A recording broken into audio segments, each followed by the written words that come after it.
Hello guys, today we'll be dealing with the module number 1 still, but with part 1, and I'm going to show you exactly the PowerPoint or the presentation of the session we'll be having today. So I'm going to share it first. All right. So this part 2 is going to be in math and statistics, okay? And this is exactly the agenda of today. Today we're going to do some linear algebra, which is exactly the matrices, calculus, multivariable calculus, statistics, and at the end of the session, I'm going to show you some of the codes here. You'll be using it at least to have some hands-on on Python. Okay, this is a basic commands for Python, introduction to numerical Python, the graphics, the plots, and so on, sequence and slide notations, indexing data, Boolean indexing, which is yes or no, true, false. And then we start to load the data. Once we have the data, what we're going to do about the data, we're going to load it. I'm going to show you how to load it. And we're going to have later on a lot of projects and see exactly how it's going to work. Okay. So first of all, the linear algebra, it's going to be focused on the matrices. So what we have exactly, I'm going to define some of the concept of the matrices. What does it mean? What is a scalar? What is a vector? What is a matrix?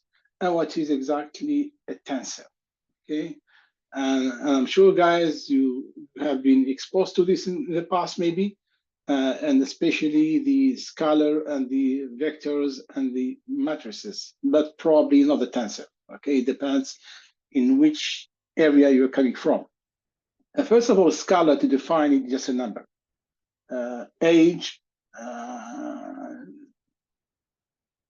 BMI, your weight, your height, just a number, one number for one person, okay? And a vector can be, vector, it has to be like a row vector or a column vector. If it is a row vector, we have a row vector here. What does it mean? 1 and 3. It's 1 row and 3 columns. Okay. The column vector, it has to be 3 by 1 or 4 by 1. It depends. So it has to be. It's going to be here 3 by 1, which is 3 rows and 1 column. A matrix is going to be an n-dimensional vector.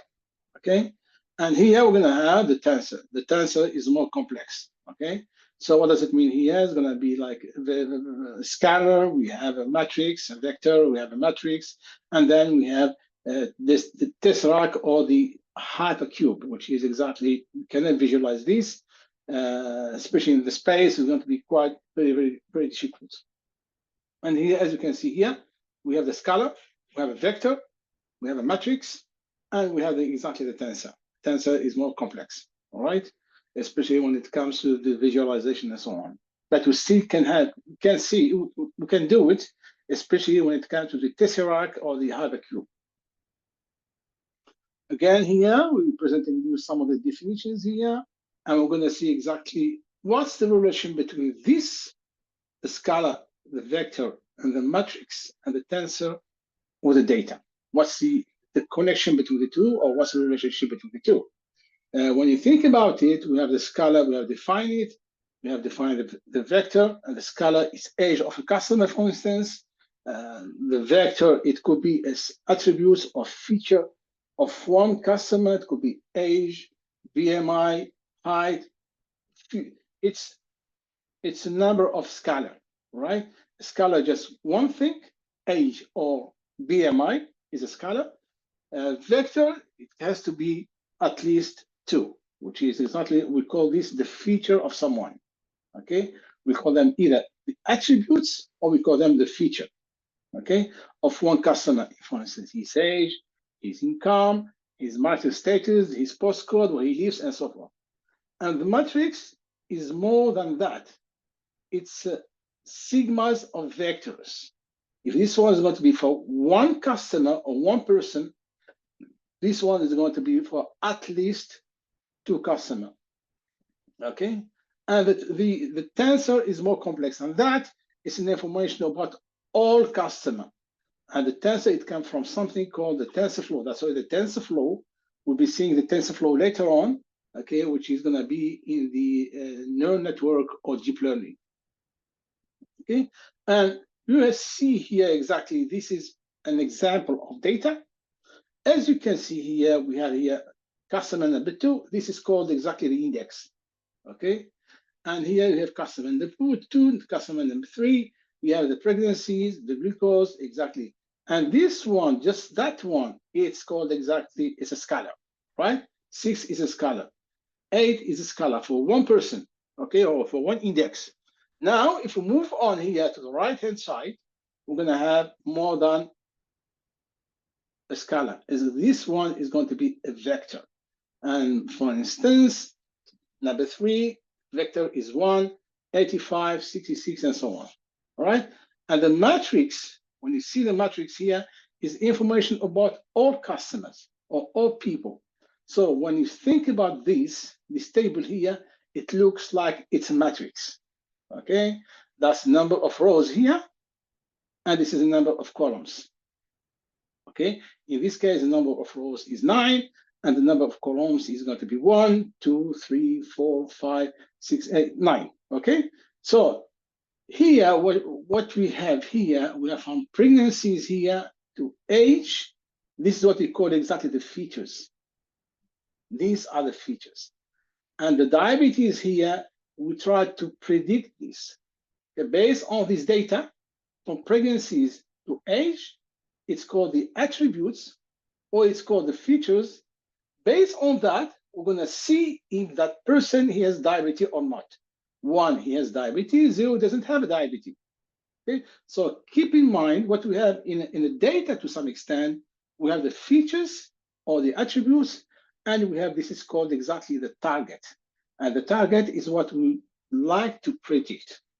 Okay, we're going to see later on how to clean up the data. We're going to see later on how to model the data, fine-tune the data, and so on and so forth. Okay, so this is exactly a mapping and usage of linear algebra in data science. And you can see here there is a correlation between a matrix and the data.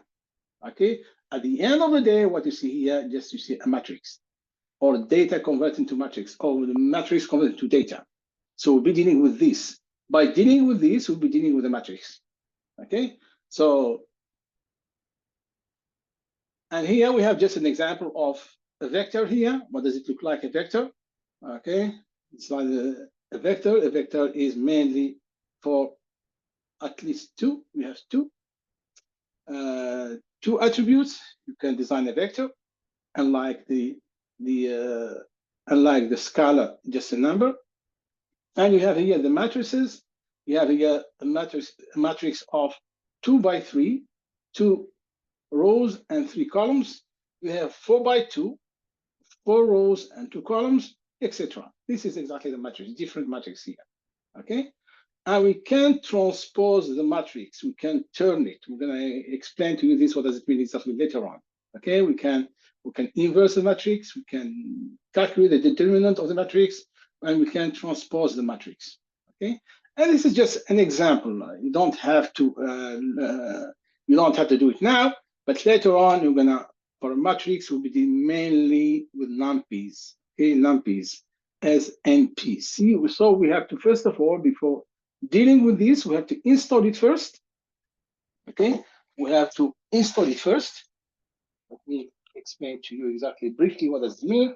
Before, when you have something like before importing numpy, what you have to do that first, you have to write pip, okay, install numpy. Otherwise, you cannot import it. So you have to install it first into Python, and then you have to import numpy, and you're going to use numpy as NP, or whatever you call it here. Okay, you can call it NP, you can call it NPP. It's up to you. All right. And then it's the array, which could be a matrix here. Okay, the array could be a matrix, or could be a number. In this case, is a number here, and we print it A, which is so we printed a scalar is of rank this. This is a scalar. A scalar is of rank, and this one is going to be the n dimension of the scalar. In this case here is going to be 0 because it's a number. In this case, it's going to be 1 because it is a linear matrix, which is 1, 4. Okay, and here is going to be something quite different. It's going to be a matrix with exactly rank number 2. Okay, and why rank number 2 here is just an example. This is 0, 1, 2. And with Python, guys, always you start with 0, not with 1. Okay, keep this in mind. And this one is going to be a tensor. And this one is going to be a tensor here. So this tensor is of rank 3. It's going to be 1, 2, and 3. And each one is a matrix. Okay, the same here, the same here. And that's the tensor. It's in 4-dimensional tensor. Okay, this is just an introduction to show you exactly how it works. Again, here it's a product of 2 matrices, A and B, and this is exactly the equal to A1, B1, A2, B2, etc. Now we move to the transpose here.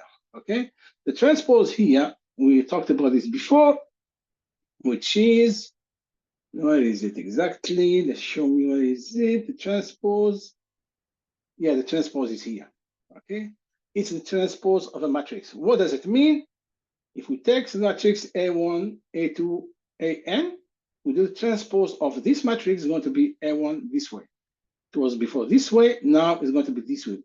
We're turning exactly the matrix the way it's going to be vertical, then it's going to be horizontal. Or horizontal is going to be vertical. Okay, we have an example here. We have an example of the transpose here. We have data. Right? We have data, we have a country, grapefruit, lemons, etc. Now, if you want to do the transpose of this data, so what you see here, you're going to see them here. So it's the opposite, okay? And here, you're going to see the countries, Brazil, instead of grapefruit. So you're going to see Brazil, China, etc. Okay? So data here, and here it's data transpose. Okay? You can see exactly how to do that. I'm going to show you later on how to do that in Python. In Python, if you want to transpose data, you have to write the name of the data dot t and return. When you return, if this one is called data, and this one is called data transpose, is going to return you this. You get first this. When you do the transpose, it's going to get you this. Okay, that's an example. The transpose of these matrix here, you can see here, and then you have A11, A21, A11 here, A21 here, etc. It's the opposite. Here it's vertical, and here it's horizontal. Okay, and this is exactly what it means, exactly the transpose. We're going to see later on how the transpose is going to be used. Very interesting stuff. Some of the examples here, you have solving systems of linear equation. We have this linear equation. We have the unknowns here. We have x, y, and z. And we have 3 equations with 3 unknowns. Okay, and these unknowns are x, y, and z. Okay, now to resolve this one, you can resolve it by hand, or we can resolve it using Python. It's a lot easier. So we have the coefficients here, 2, 4, 3, 2, 4, 3, etc. And the x, y, z, which is this one. And here the b, which is exactly 18, 24, and 4. Okay, and then we can resolve this equation very easily. Okay, the same here. You can see the transpose of this here.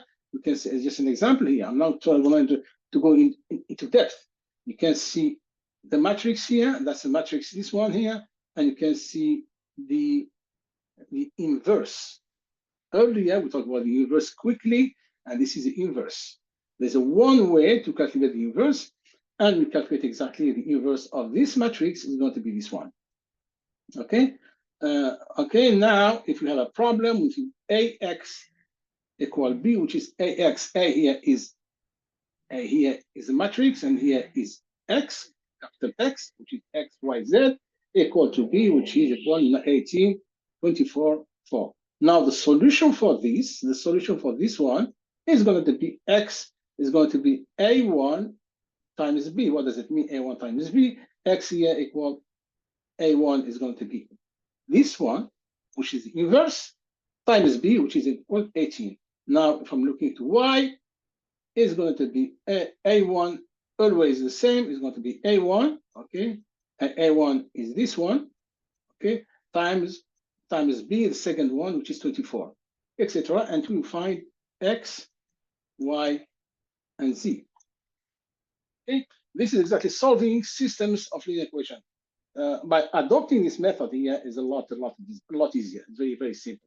And you're going to see with Python is going to be a lot simpler.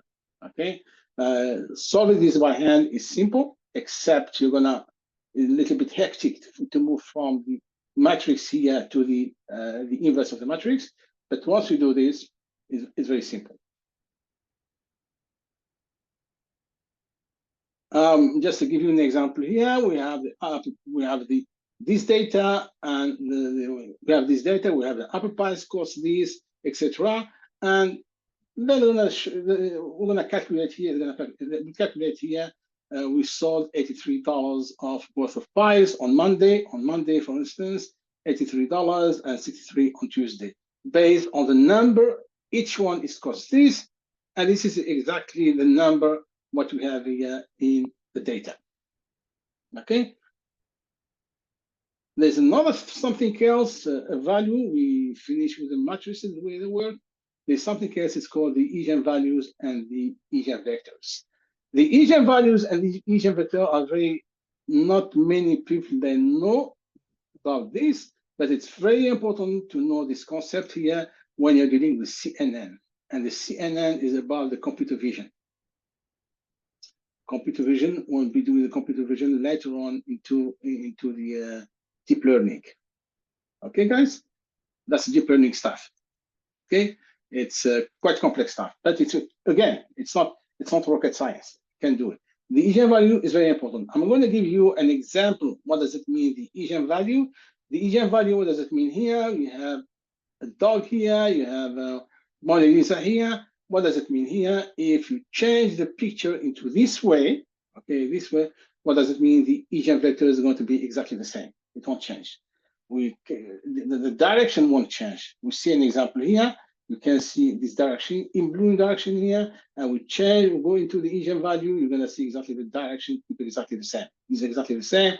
The red one is exactly the same, and the blue and the red is exactly the same.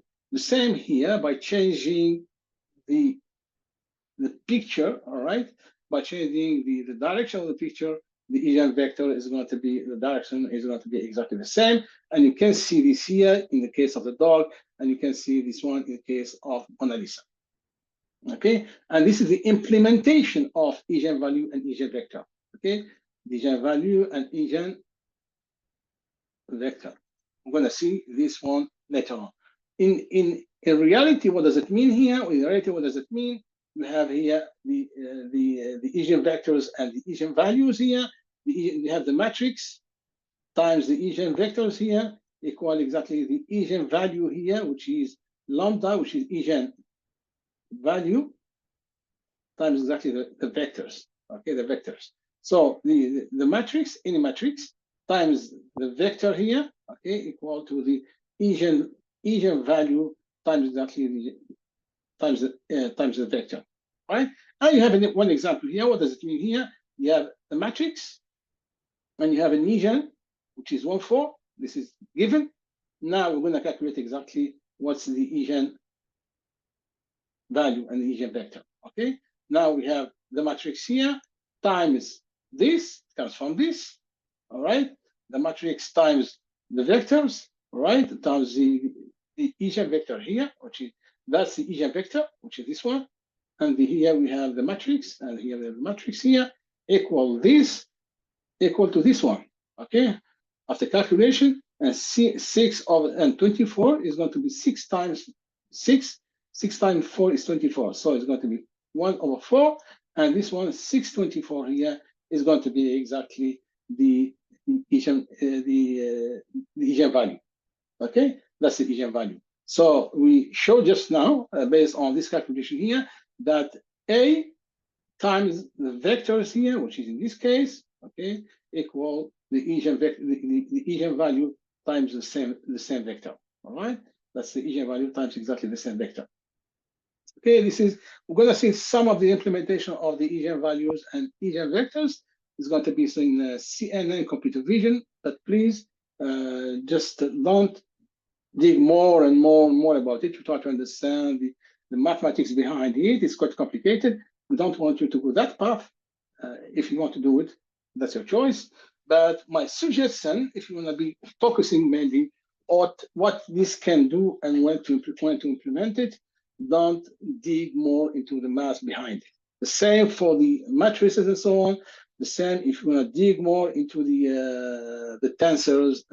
It's very complex. Okay, so please understand the concept, and we'll show you how to implement that. It's going to be very, very easy.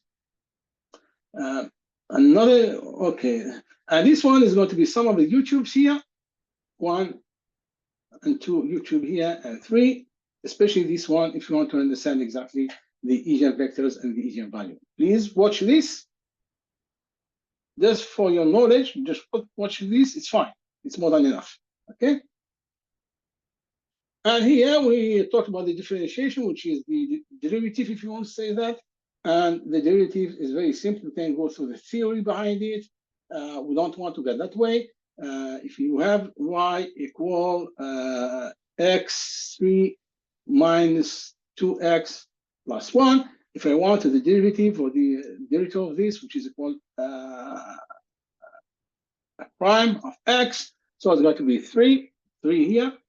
X2, this 3 minus 1, 2 minus 2 here. That's it. Okay, that's the derivative here. That's the differentiation. Okay, and sometimes we talk about, yeah, this is just an implementation. Don't worry about this, but have a look at this. Yeah, have a look at this. Otherwise, we're going to talk about the partial derivatives. Here we are dealing with one unknown, which is x. Okay, when you're talking about one unknown, we're talking about the derivative. Okay, now when you're talking about the partial derivative, it's a different story. At least we have two unknowns. Okay, and we have an example here. Okay, so the partial derivative, and this one as a derivative is df over dx. Okay, derivative of f with respect to x only. But here it's quite different. The d we have here is small d f with respect to x. So with respect to x here, okay, so we have initially we have x4, b3, for instance, and with respect, y3, sorry, with respect to x here, we have 4, x3, y3, okay? Okay, that's 4 here. This one comes here, and here minus 1 is 4, x3, y3. You can have something else. You can have, for instance, if it is x4, and now we can have this with respect to y, f with respect to y. So this one is going to be like a constant, as here for y, it has been a constant. Now with respect to y here, it's going to be 4 x3, this is a constant, remains as a constant here, and here is going to be 3 y2 times 3 y2. That's with respect to y. And the concept is exactly the same. Okay, another example here, with respect to x, 3x squared plus 2xy. Now, with respect to x, is going to be 6x, and plus 2y, because the y here, it's 1, and then it disappeared. Okay? Now, we do this with respect to y. With respect to y, is going to be with respect to y, is going to be this one, is going to be like 0. Okay? And then we have 2xy. Okay, with respect to y is going to be 2x only. All right. So these two derivatives, partial derivatives with respect to x and with respect to y. Why we're doing all these derivatives? That's the purpose of the derivative. What we see here, we're trying to minimize. We have a model. A model is f of x.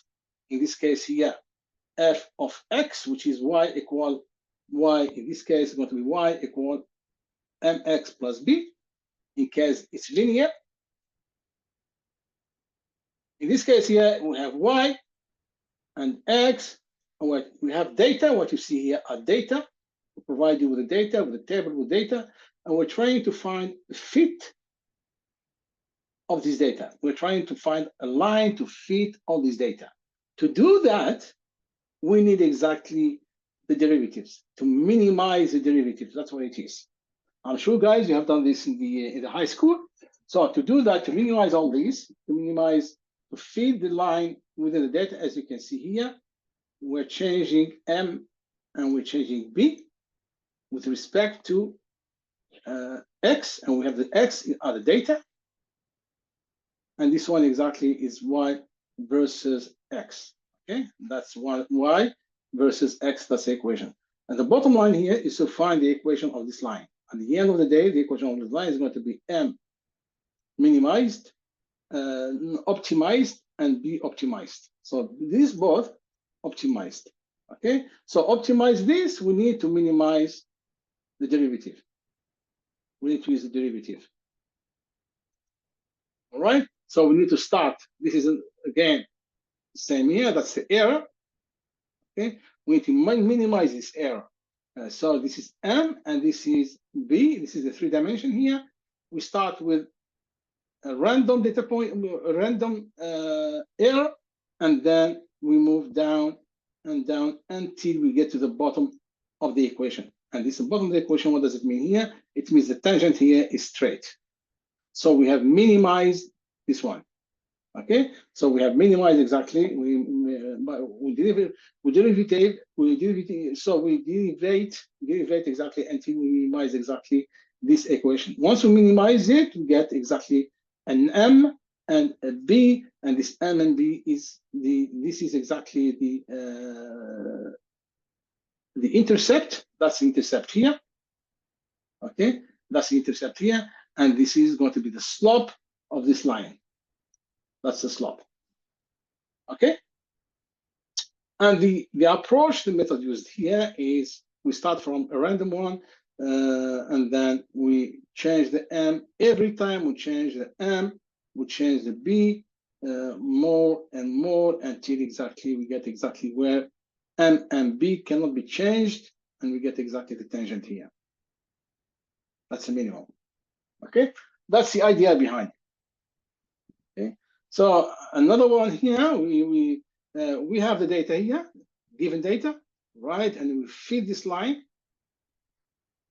pardon me, and we feed this line, as you can see here, the discrepancy between this dot here and the new data here, or between this one and this one, that's error number 1, error number 2, etc., until we have the sigmas of the errors. Okay, and the sigma of the errors here has to be as small as possible. Okay, it's based on the derivatives. All right. So until we get exactly this one is going to be very small. And to get this one very small is going to be y minus y predicted. This is y experimental of the data, and this is a y which is predicted. Okay. So the sigmas of all these is going to give you exactly, of the residual is going to give you exactly what is exactly if it is accepted or not accepted based on the error. It's up to you guys to set the error. It's up to you to set the error if you accept it or not. Okay? Because this one is going to move first here with the M1, B1, and then we're going to move here with M2, B2, and this every time here you calculate the error, every time here you calculate the error 2, error 1, until you get exactly the best fit. Okay? Once you get the best fit, you're going to get M and B. Okay, that's the idea behind it. Okay, that's the independent variable, which is the x. And this is a dependent variable, which is y, because x is independent and y is dependent, because the y equal mx plus b. This is independent, and this one is dependent. Okay, the same concept is applied here. The same concept every time we do that, exactly the same concept, until we get exactly the minimum error. Okay, and when you here you can be translated into a 3-dimension. For instance, you have the error, you have y, you have x, and you have to start from somewhere, from this point, and go down until exactly you hit the minimum. And by hitting the minimum, this is exactly where the error is minimum. Okay, and you can see it in the contours. That's called the contour plot. Okay, and the contour plot is exactly this one, except it's seen from the above. Okay, so that's a contour plot. It will select first the random point, and then you move every time until you reach exactly the minimum here, which is this one. Okay, or which is this one. Okay, that's different scenarios. Okay, it's different scenarios here. Same here, you can start from somewhere here, and then you drop by. You have a learning rate. If you have a small learning rate, you can quickly, to some extent, slowly to reach exactly the minimum, which is called local minimum, or, pardon me, or you can reach, in this case here, it's going to be the tangent here at this point, the minimum of the equation. Okay, so I'm going to show you that's one example here. It's I'm going to show you different scenarios here, and you're going to see an interactive numerical optimization. What does it mean here? You're gonna, if we click on this. Sorry guys, it's all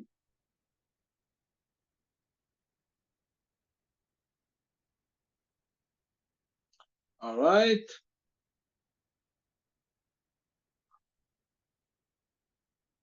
All right, let me show you that.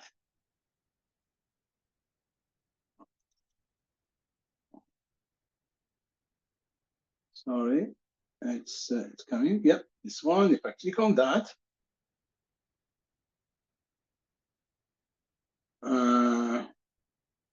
and the sharing, I'm going to share this with you guys. All right, this is the interactive tutorial on numerical optimization. You have an equation here, and that's the equation here, and you can see how the is doing to reach exactly the minimum based on the contraction rate or the expansion rate. It has reached it with no problem at all. Now, if I want to change the expansion rate, which is the learning rate, okay, here it is going to be very big. It has missed exactly the data point here. It has missed the minimum. And if I make it smaller learning rate is going to be small here. You say it has missed it. Now it's probably will do it this way. Learning rate is going to be very small, and sure is going to reach the minimum learning rate easily. Okay. So by choosing a high learning rate, is going to miss it. Okay, keep this in mind. And some example here in 3 dimensions, you can see that you can play with it, contraction rate and expansion rate, until you reach exactly the minimum. That's the contours. We can do exactly the same here with 4 different minimum or maximum. You can see it. You can play with the learning rate here, and you can see if I was gonna reach it by high learning rate or low learning rate. Let's see if you put high learning rate here. Let's see. Okay, it has missed it. Okay, I want you to go through this and see how it works. All right.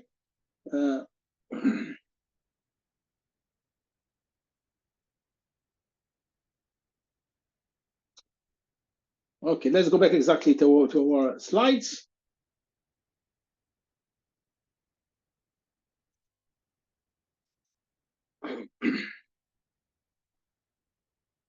So the bottom line here, why do data scientists need to be proficient at calculus, infinite series, linear algebra. Why do we need all the statistics? Because we need them here.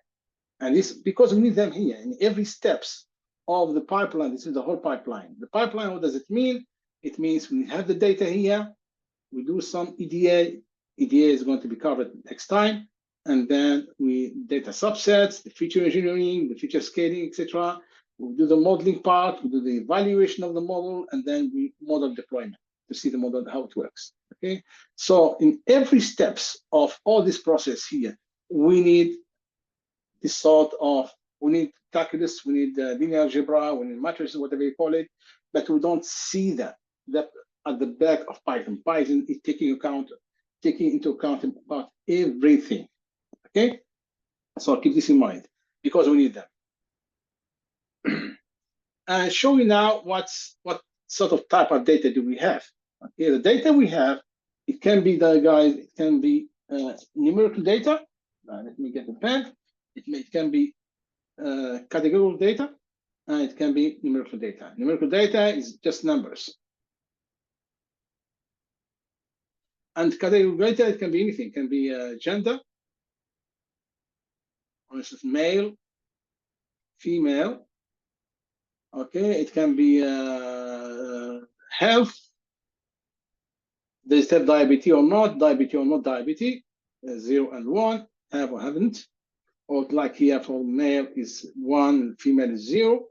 Okay, so this is categorical data. Categorical data are not numerical data, different from numerical data. And this is a numerical data here. Now, if you have a data, that's the data you have, and you have the data here, this is categorical. And this is going to be a mix of numerical, and that's called exactly the attributes. Okay, or we call them the features. And this one is called exactly the target. The target is the thing or the data or the model you want to predict. You know that, and you want to predict this. That's what it is. Okay, you know the attributes, and you want to predict the target. That's the bottom line. All right, keep this in mind. Okay, this is exactly. So if you have here, if you have the target is categorical data, you're going to have like a classification. We'll talk about this later on. But if you have numerical data, you're going to have a regression. All right, keep this in mind. Okay, so we have categorical data and we have numerical data. Okay, so and the best way to learn statistics is by experimenting with data using Python code and visualization. We're going to see this in the implementation. Now I'm trying just to give you the basics, okay, so you can build your knowledge into data science. Okay, so what you need in data science, some sort of math, some sort of statistics. You need to have some background of all this. Okay, give you an idea about it. You don't have to be a guru or mathematician to do that. You don't have to be a statistician to do that. So you need to have an understanding of this field. Okay, basic understanding. Okay, because everything is going to be done by Python, and Python, once you put the code right, is going to do the job for you. There's something else. It's called the dummy variables. What does it mean? The dummy variables is mainly when you're dealing with data categorical. You don't use numerical data here. You don't use numerical data. Okay. For instance, here you have the gender, which is male and female, and the gender can be replaced by 1 and 0. Female is 1, and the male is 0. And now at the end of the day, what you have here, for instance, you have numerical data and you have categorical data. And what you have to do here, instead of having like, you have to create a dummy variable. Dummy variable, so you have the single and married. So you have married here and you have divorced here. Okay, married and divorced, exactly the same thing. They're not married. It's like a best. Yeah, they're single and not married. Okay, So in this case here, we're going to replace married status by married and divorced. Okay. For the first case here, is going to be single, that is going to be 0, right? Second one is going to be single, is going to be 0, etc. Until 65,000 is going to be married here, so it's going to be 1 here. Okay, but here it's not divorced. Okay, so you split this from female and male into gender 1 and 0, and then you split it again into dummy variables. This is exactly called the dummy variables. That's what dummy variables is all about. Dummy variables. Okay, so the dummy variables is splitting the categorical data as much as possible until you get exactly what you want, until you get exactly 0 and 1, and then from that point you can start exactly your data science approach. Okay. There's something some of the we need to calculate also in statistics. We need to calculate the mean. You know what the mean is.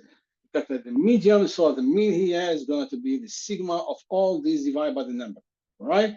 We're going to calculate the median here. The median is going to be something in the middle somewhere here. Okay. And we need to calculate the mode, how many, the most frequently occurring value. For instance, here we have 23 is here. We have 20 is most frequently value used here, maybe. Yes, 23. Okay, so it's most frequently occurring value in your data. Okay, so keep in mind we have the median, we have to know it. The mean, we have to know it, easy to calculate, and we have the mode, we have to know it exactly based on your data. Okay, and all this quantity can be calculated using Python. Okay, very easy. Just one line of command does everything for you in half a line. Okay, here we can calculate the quantize. What does it mean? The quantize any data you have. Any data you have in a table, it can be translated into distribution data, distribution. And that's distribution curve. I would call it the bell curve. What does it mean here? All your data is spread from here to here into come together into the bell curve. This is the ideal case. Okay, what does it mean exactly? The bell curve, if you keep adding data more and more and more, in the long run, you're going to have exactly the ideal bell curve. That's the ideal one. All right. So, and the bell curve, you have exactly this 25% here. You have the 50% here of the data. Okay. What does it mean here? 50%. It means all 50% of the data are here. Okay. What does it mean? 25% here. It means 25% of the data are here. Okay. And here it's 75% because here you have the 25, 25, 25. So 75%, what does it mean? It means the 70% of the data are here. I want you first to understand that. That's all. Okay, it's not the difficult, but keep in mind about the 25% percentile, 50% percentile, and 75% percentile. That's the Q1. We call it the Q1. That's the Q2, and that one is the Q. And that's the Q2 here. We call this one the Q3. Okay, that's very important here. And here the difference between the Q1 and the Q3 equal RQ. Okay, and with the RQ, and here what you have here, you have exactly the standard deviation. The standard deviation. That's the standard deviation here. Here with the median here, the standard deviation is 0. If you move on the left, on the right, you have the first standard deviation. What does it mean? A standard deviation. What does it mean? First, it's a deviation from the mean. Okay, standard deviation is a deviation from the mean. Here we deviate one standard deviation from the mean. Here's 2. Here 3. So we can calculate the standard deviation. We can calculate it. Okay, I'm going to show you later on how to calculate it. All right, and as you can see here, it's like a box plot. Okay, and it's a distribution curve. And here As you can see, that's 25% here. That's another 75% here, and this one is the 50%. Okay, and based on that, beyond this curve, or beyond 3 to some extent, beyond this data here, beyond this standard deviation, these are outliers. Data which are outliers. Don't take into account the outliers. So we have to fix the problem. We have outliers in our data, so we have to fix the problem. Cannot just put it and then ignore it. Okay, I'm going to show you again this. What does it mean? And these outliers, once you have the Q1, once you have the IRQ, okay, which is this one, Q1 minus Q3 minus this, times 1.5, Q1 minus all this. Once you have this, beyond this, it's outliers. Before this, it's not outliers. Exactly the same here. Here it's a plus, here it's a minus, keep this in mind. And after this, it's an outlier. Before this is not an outlier. What does it mean? The data could be here, but once you are beyond 3, this one is going to be an outlier. Okay, that's again a concept, quick concept, we need to some extent to keep it at the back of your head. Now, this is the mean, how to calculate the mean. This is the variance. The variance is the standard deviation squared. Okay, so the square root of this, it's the standard deviation. Okay, the one I showed you just now here. Okay, that's the one here. And here is sometimes the curve, it's not ideal. Not always the curve, it's sometimes this curve, this is a perfect one here. Okay, but sometimes you're going to have something different. Sometimes you're going to have a skewness to the right, the skewness to the left. That's positively skewed, and this one is negatively skewed. Okay, the curve is not like a bell shape, but again, it's a little bit tilted on the right-hand side, on the left-hand side. And this is called exactly the skewness of the curve. It can be calculated too. And this one is called the kurtosis. The kurtosis depends on the sharpness of the curve. Some curves are very sharp, like this one, and some curves are a little bit flat at the top. Okay, that's exactly give you, that is positive, and this one is normal, which is this one, and this one is negative. Okay, it's a little bit flat at the top, and that's exactly the kurtosis. We can again calculate, have an idea. If you see a curve like this one, we can exactly discuss it. And again, here we have this skewness, positive skewness, negative skewness. And as you can see here, the mean is on the right, but the mean here is on the left. Okay, and you have the median. Here, the mean is greater than the median, but here the mean is smaller than the median. Okay, and you have the mode here on the right, you have the mode here on the left. Okay, so please read this. It's very, very interesting. Again, what does this mean here? You can, this is exactly distribution curve, and this is a box plot. That's a box plot here. You have the Q1, the Q3, Q2, Q3. It's the one we have seen earlier, guys, which is this one, exactly the same. Okay, that's a box plot. All right, this is your Q3 minus Q2 is this one is greater than this, etc. This is equal, and this is smaller than this. All right. So if you want to have more idea about this, please click on the GIGS, 4GIGS, okay.org. This one is very interesting website to show you exactly how to discuss what does it look like exactly when it comes to the skewness and so on. Okay, very, very quite interesting stuff. Here we have a scatter plot. Okay, this is a scatter plot, guys. Why is it called scatter plot? Because the data are scattered everywhere. All right.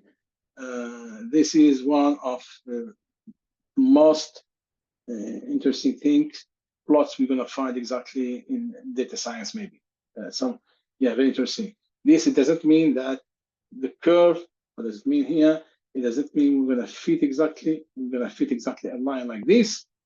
It may be in this case here, but in most of the cases, it's not the case. Okay. This is called linear. If it is linear, non-linear, we're going to see this later on. during your data science application. So this one is data science, data and data distribution. We have data here, and this is distribution. Okay, the distribution can be this one, it can be this one, it can be this one, it can be this one. And you can see here you have a curve like this. It's a flat here. All right, here it's a little bit sharp here, the flat here. At the end, you can see very small here. And here you can see exactly something exactly the same. Okay, so if you want to plot this data, okay, this is the data can be plotted into the histogram or into histogram and so on. Okay, so this is one way to plot exactly the data distribution here in giving the data into a table. Here there's something else. It's called the correlation, or so it's called exactly the correlation. The correlation here is the relationship between the data. Okay, do we have a relationship between data or not? For instance, if you have data like this one, okay, and you're seeking, do we have a relationship between V1, the feature number 1, feature number 2, feature number 3, and so on. So that we do this, it's called exactly the Pearson correlation coefficient. Okay, now as you can see here that with value 1 here, so this it's the same one, so the Pearson correlation is going to be equal to 1. Here it's going to be equal to 1, it's going to be equal to 1, but here is going to be less. Minus something, minus something, minus something, minus something. What does it mean here? You can see all these values are quite small and negative. Okay, they're very small here. What does it mean? Value 2 here doesn't have a correlation with value 1 because it's very, very small, very small. I'm going to show you later on different scenarios. Okay, the same for value 3 with value 2, very, very small. Okay, if you can take all these values here, you can see that the best one probably is this one. Maybe value 3 has more correlation with value 2 than the other ones. Okay, but still it's very, very small. Okay, and that's called exactly what you see here. It's called exactly the Pearson correlation coefficient, and can be calculated using this equation. You don't have to calculate it. You have to put exactly the code, and then Python will do it for you. Okay, I'm going to show you here. That's the R square, which is the Pearson correlation coefficient here. That's this equation. Now, if you see this one, okay, if in the plot, you see, for instance, value 1 and value see this one, what does it mean? R equal 0.4. You can see distribution of data is average. Okay, this one, there is no correlation between this and this. If this one is Y and this one is X, we have a positive correlation because it's increasing here, but the correlation between X and Y is very small. It's average. It's average. Here, there is no correlation at all. Why? Because you can see exactly all the data distributed across the graph or dispersed across the graph. So the fit here is a line, normal line, so it doesn't fit properly into the data. So the R, which is a correlation coefficient, is equal to 0. Here it's negative because it's decreasing here. All right, it's negative because it's decreasing. R equal minus 0.4, the opposite of this. Now, if you go further down, you can see the R square equal to 1. What does it mean here? It means all the data, they fit exactly the same line. That's perfect. So the Y and X here, Y equal mx, and m probably is plus b. And this one, what you see here, is the intercept. And the slope here is m, which is the tangent. Here is very positive here, very positive here, very good, average like this one. All right, and here it's quite good too, and here it's very negative. It's bad. Okay, we're trying to feed the line into this data here, but you can see the R square, which is the Pearson coefficient. It's very, very small. So the fitting doesn't fit. A line doesn't fit here. We need to look for something else. All right. I'm not going to just, yeah. Trend lines, the trend line is an exception. Sometimes you have data, different data. Okay. As you can see, this data are quite different from here, from here, from here. So Y1 different from Y2, different from Y3, different from Y4. But in this case, we have exactly the same tangent. M exactly the same, the M exactly the same, and the B exactly the same. As you can see, the B equal to 4 here, it's equal to 4 here, it's equal to 4 here, it's equal to 4 here, despite the data is quite different. This is some of the exception we can meet during our projects. Okay, don't be surprised if the slope is the same and intercept is the same for different type of data. Don't be surprised. Okay, I'm just warning in case something happens. Okay, here we have been through this, how to calculate exactly these errors here. So we have seen that earlier. That's dependent, independent. We have seen how to calculate the errors here, and then the smaller it is, the best fit is going to be. Okay, smaller. ER, best fit. All right. And we can use the least square regression method to minimize exactly the difference between the yi and yi hat. What does it mean, the yi hat? This is yi. Okay, that's yi here. That's a given data, and it's a yi hat. All right, that's a calculated one, calculated.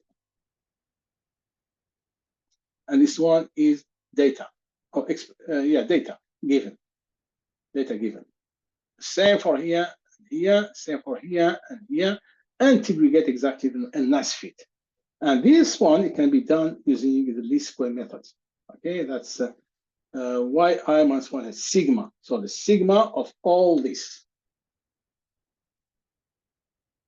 Okay, and this is exactly how to calculate the beta 1 and to calculate the beta 2. And the beta 1 and the beta 2 are the predicted or the calculated coefficients, which is beta 0 and beta 1. Okay, or it could be this one, that's M, and that's that's B, and this is M. If Y equal MX plus B, and this one Y equal beta 1, which is beta 1X plus beta 0, exactly the same. Okay. Okay, this one is something else. So it's we're going to talk about the normalization and the standardization. When you talk about the standardization, it means standard deviation. And this is just a normalization. What does it mean here, normalization? It means all the data, okay, all the data should be between 0, sorry.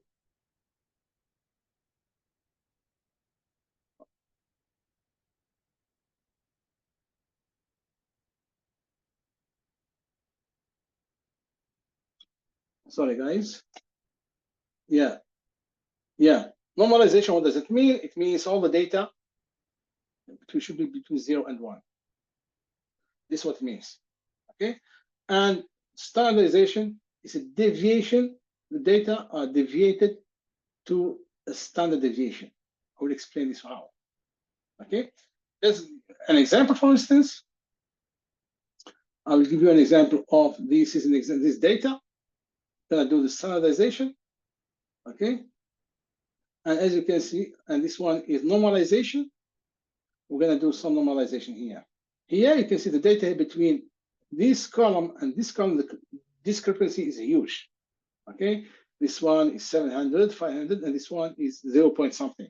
So discrepancy is huge. So we're going to normalize the data. What does it mean, normalize the data?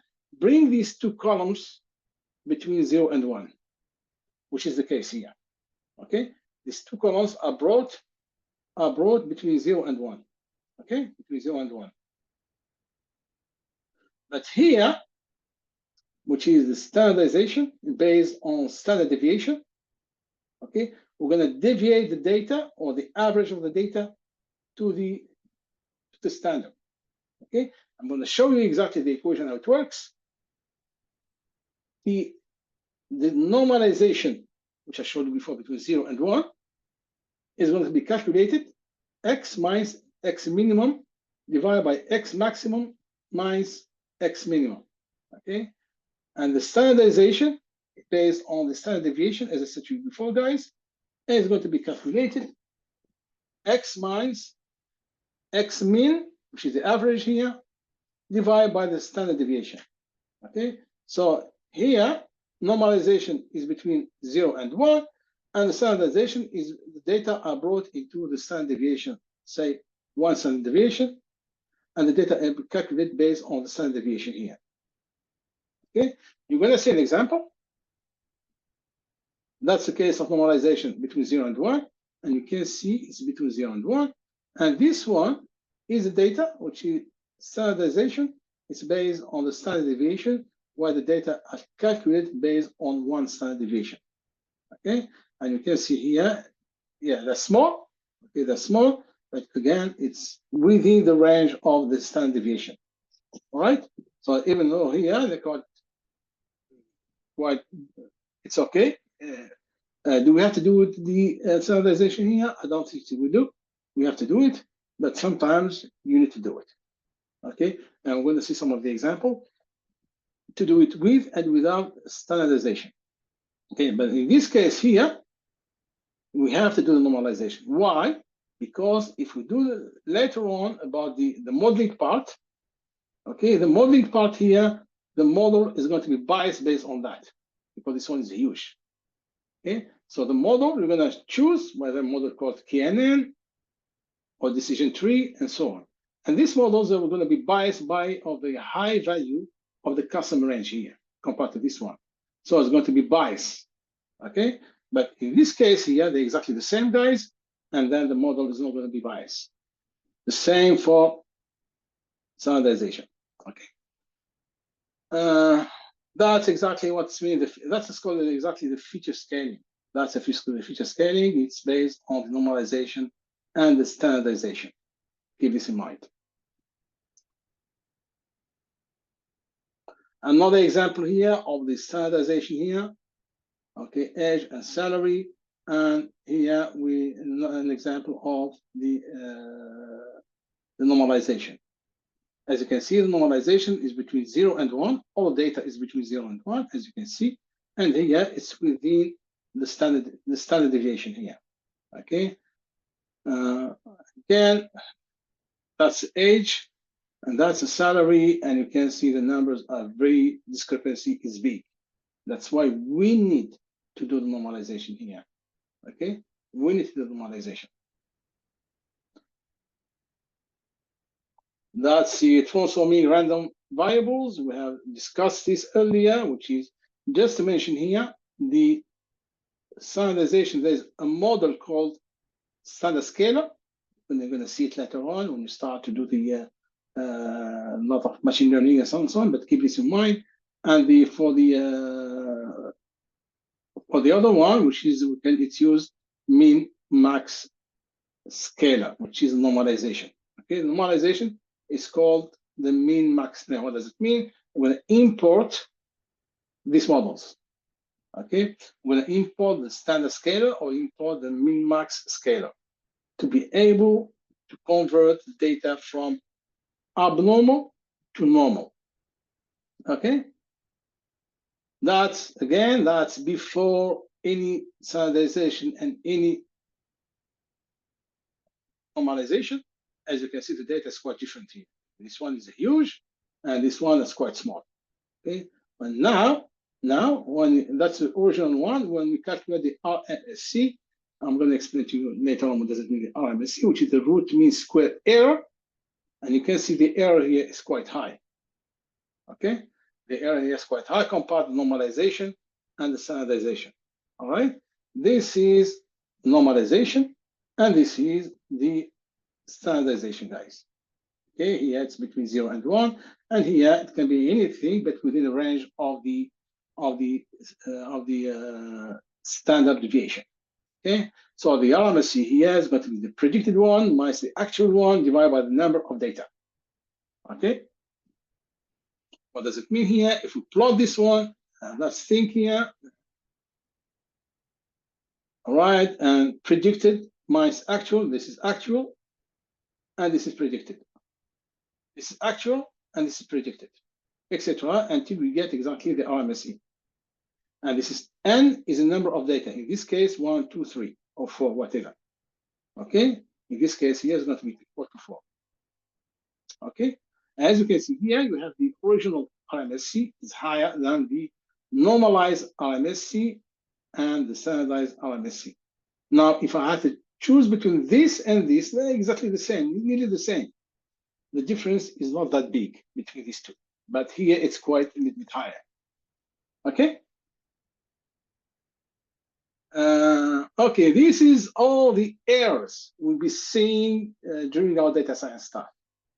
But I personally, and most of the time, we use RMSE to quantify the error,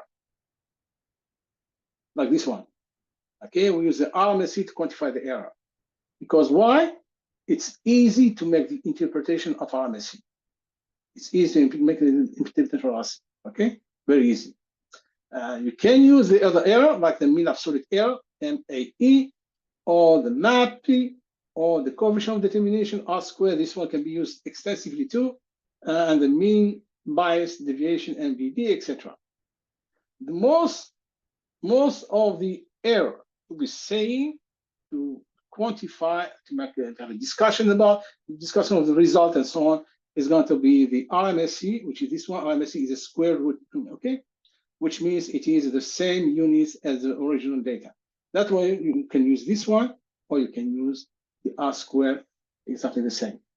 Okay, we're going to see exactly where to find the R-squared, how to find it, etc. Okay, now just be a little bit patient because we are into the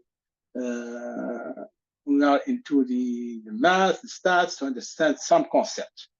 We are not here to explain all the concept. If you want to explain all the concept, we'll be sitting here for next 6 months, okay, for 1 hour every time. All right, guys. Please, if you have any question, please. If you have any question, that would be great. To ask question, any question you want, you go straight away to the comment, ask questions. I will respond to all the questions. There's no doubt about it. And so next time, I think we have finished module number 1. Yeah, I think we have finished it. And next time we'll try to do the EDA, exploratory data analysis. Okay? Okay, take care of yourself and see you soon, guys. Bye-bye.